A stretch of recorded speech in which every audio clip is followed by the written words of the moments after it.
जय हिंद दोस्तों। तो देखिए आज के इस वीडियो में हम लोग आपका जनरल साइंस यानी कि सामान्य विज्ञान का प्रैक्टिस सेट 39 करेंगे। उत्पाद सिपाही का परीक्षा का डेट आपका बिल्कुल नज़दीक आ गया है, अब समय नहीं है, प्रैक्टिस करते रहिए। टोटल हम लोग इसमें 20 प्रश्नों को जो है करेंगे। और आपको बता देते हैं कि आपका जो है एग्ज़ाम कौन सा डिस्ट्रिक्ट में पड़ रहा है, कौन सा शहर में पड़ रहा है, इसका लिंक जारी हो गया है। आप लोग जाकर के ऑफिशियल वेबसाइट पर देख लीजिएगा और इसका वीडियो हम आपको डाल देंगे, हमारे चैनल पर आपको अवेलेबल मिल जाएगा। ठीक है, कैसे चेक करते हैं वो भी जाकर के देख लीजिएगा। चलिए हम लोग शुरू करते हैं प्रैक्टिस सेट 39 जनरल साइंस का, उत्पाद सिपाही स्पेशल। ठीक है, देखिए जनरल साइंस का फ्रेंड्स पहला सवाल जो आपको पूछा जा रहा है कि विद्युत चुंबकत्व विज्ञान की खोज और उसका नामकरण किसने किया था। तो इसका जो करेक्ट आंसर करेंगे 91 का करेंगे डी। ठीक है, आंद्रे मैरी एम्पियर। ठीक है, आंद्रे मैरी एम्पियर एक फ्रांसीसी भौतिकी विज्ञानी और गणितज्ञ थे जो विद्युत चुंबकत्व विज्ञान के संस्थापकों में से एक थे, जिससे उन्होंने जो है इलेक्ट्रोडायनेमिक्स के रूप में संदर्भित भी किया था। वे कई अनुप्रयोगों में आविष्कारक भी हैं, जैसे कि सोलनाइड और इलेक्ट्रिकल टेलीग्राफ हो गए, है ना। बहुत सारे काम इन्होंने किया था। इनका नाम था आंद्रे मैरी एम्पियर। चुंबकत्व विज्ञान की खोज इन्होंने ही करा था और उसका नामकरण इन्होंने ही किया था।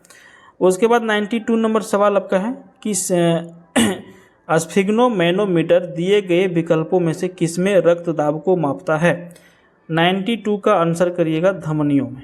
ठीक है, सुव्यवस्थित धमनी रक्त दाब को मापने के लिए प्रयुक्त होने वाला उपकरण स्फिग्नोमैनोमीटर माने कि रक्त दाब मापी कहलाता है।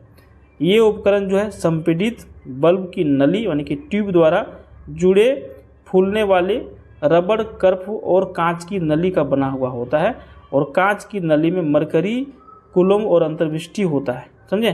तो आप लोग जानते होंगे कहीं भी अगर जब बीपी मापने के लिए जाते होंगे तो एक मशीनी टाइप का रहता है। ठीक है, उसी में लोग नापते हैं और ये जो है धमनियों को मापता है, जिसका नाम है स्फिग्नोमैनोमीटर। समझे। उसके बाद अगले सवाल की ओर बढ़ेंगे। 93 में सवाल क्या पूछ रहा है कि एक्स किरणों के उत्सर्जन का प्रतिकूल प्रभाव क्या है। 93 का आंसर करिएगा प्रकाश वैद्युत प्रभाव, है ना। एक्स किरणों के उत्सर्जन का प्रतिकूल प्रभाव है प्रकाश वैद्युत प्रभाव। उसके बाद करेंगे हम लोग 94 नंबर सवाल। 94 में क्या पूछ रहा है, निम्नलिखित में से किसकी कमी के कारण एनीमिया होती है। एनीमिया एक रोग है, बीमारी है, और अगर यदि शरीर में किसी चीज़ की कमी हो जाए तो वो बीमारी हो जाती है। अब शरीर में कौन सी चीज़ की कमी होगी, लोहा की कमी होगी, है ना। लोहा माने आयरन। ठीक है, आयरन जो हम लोग बॉडी में जो पाया जाता है, आयरन की कमी अगर यदि हो जाए तो एनीमिया बीमारी फैल जाता है। एनीमिया जो है वह अवस्था होता है जब हीमोग्लोबिन या फिर स्वस्थ लाल रक्त कणों की कमी हो जाए, है ना, और इसी के कारण शरीर में रक्त की कमी हो जाती है। एनीमिया मुख्यतः जो 3 प्रकार का होता है। तो प्रायः जो है रक्त की कमी, लाल रक्त कणों के निर्माण में कमी और बढ़ते हुए लाल रक्त कणों में विकार उत्पन्न होने के कारण होता है। प्रायः आयरन की कमी, विटामिन B12 की कमी और थैलेसीमिया और मजस्थी के अवरोधों की संख्या में कमी के कारण लाल रक्त कणों का निर्माण में कमी हो जाता है। इसीलिए लोहा की कमी किसी भी कंडीशन में बॉडी में नहीं होना चाहिए, नहीं तो बीमारी हो जाएगा। ठीक है, अगला सवाल है प्रतिध्वनि सुनने के लिए न्यूनतम दूरी मीटर में कितनी होनी चाहिए। तो 95 का क्या आंसर करेंगे, ऑप्शन सी करेंगे 17 मीटर। ठीक है, क्या करेक्ट आंसर हो जाएगा, 17 हो जाएगा। चलिए नेक्स्ट क्वेश्चन, एक श्यामपट रंग में काला क्यों दिखाई देता है। एक श्यामपट रंग में काला क्यों दिखाई देता है। 96 का आंसर करेंगे डी। वे सारे रंग जो है अवशोषित करता है। क्या करता है, वे सारे रंग अवशोषित करता है, इसलिए एक श्यामपट रंग में काला दिखाई देता है। उसके बाद नेक्स्ट क्वेश्चन है 97 नंबर, बिजली से धातु चढ़ाने की प्रक्रिया या फिर गैल्वेनीकरण में निम्नलिखित में से किस धातु का उपयोग किया जाता है। जो गैल्वेनाइजेशन जो होता है, गैल्वेनीकरण जो होता है ना, तो इसमें कौन सी धातु का प्रयोग किया जाता है। इसमें किया जाता है जस्ता का। गैल्वेनाइजेशन जो है लोहे या फिर इस्पात को जंग से बचाने हेतु जस्ते की सुरक्षात्मक परत चढ़ाने की प्रक्रिया होता है। हॉट डीप गैल्वेनाइजिंग सर्वाधिक सामान्य विधि है, जिसमें लोहे या फिर इस्पात को पिघले हुए जस्ते में डुबा दिया जाता है। तो किसका प्रयोग होगा, जस्ता का प्रयोग होगा। 98 नंबर सवाल है, निम्नलिखित में से कौन एल्यूमिनियम का अयस्क है। 98 का आंसर करेंगे क्रायोलाइट। ठीक है, क्रायोलाइट जो है ये एल्युमिनियम का क्या है, अयस्क है। उसके बाद 99 नंबर सवाल है, निम्नलिखित में से किस गैस का रिसाव भोपाल गैस त्रासदी के समय में हुआ था? बहुत सारे लोग मारे गए थे, 10-15 हज़ार लोग। 99 का आंसर करेंगे ऑप्शन ए, मिथाइल आइसोसाइनेट। ठीक है, भोपाल में गैस त्रासदी जो है 2-3 दिसंबर 1984 को मध्य प्रदेश के भोपाल में स्थित यूनियन कार्बाइड इंडिया लिमिटेड कीटनाशी संयंत्र में जहरीली मिथाइल आइसोसाइनाइड गैस और अन्य रसायनों के रिसने के कारण हुए थे। इसे विश्व की सबसे बुरी औद्योगिक आपदा माना जाता है, समझें। इसीलिए क्या है, फैक्ट्री को शहर में नहीं बसाना चाहिए। अगला सवाल है, निम्नलिखित में से कौन सा युग्म सुमेलित नहीं है? माने कि एक सुमेलित नहीं है, बाकी 3 सुमेलित है। 100 नंबर का हम लोगों को आंसर देखना होगा। इसके लिए प्रश्न को पहले पढ़ना होगा। तो देखिए, अगर इस सबका आंसर आप जानेंगे तो ही इस तरह का आंसर आप कर सकते हैं, नहीं तो दिक्कत हो जाएगा। मेसान की खोज हिडेकी युकावा ने किया था, सही है। उसके बाद पॉजिट्रॉन की खोज CD एंडरसन एवं UF हेस ने किया था, सही है। सूर्य तथा तारों में ऊर्जा उत्पादन के सिद्धांत HA बेथे ने किया था, सही है। उसके बाद प्रायुनेरियम तत्वों का संश्लेषण एनरिको फर्मी, ये गलत है ना, क्या है, ये गलत है। इसी को आपको खोजना था, समझे, ये गलत है। तो आपको ऑप्शन डी यहाँ पे सही करना है, ठीक है। उसके बाद प्रश्न संख्या 101, निम्नलिखित में से कौन सा कथन सत्य है? कौन सा कथन सत्य है? तो यहाँ पे आपका सत्य हो जाएगा, नैनोकर्ण द्वारा 60 dB तक कम ध्वनि सुनाई देती है। ठीक है, नैनोकर्ण द्वारा 60 dB तक की ध्वनि जो है कम सुनाई देती है, यही आपका आंसर हो जाएगा। लंबा कहानी इसमें है। उसके बाद 102 नंबर सवाल देखिए, फोटोग्राफी में कौन सा अम्ल प्रयोग किया जाता है? फोटोग्राफी में कौन सा अम्ल का प्रयोग किया जाता है? 102 नंबर, इसका करेक्ट आंसर आपको करना है ऑप्शन बी, ऑक्जेलिक अम्ल का। फोटोग्राफी में ऑक्जेलिक अम्ल का प्रयोग किया जाता है, ठीक है। इसका जो है फेरस ऑक्जेलेट के रूप में फोटोग्राफी में उपयोग किया जाता है।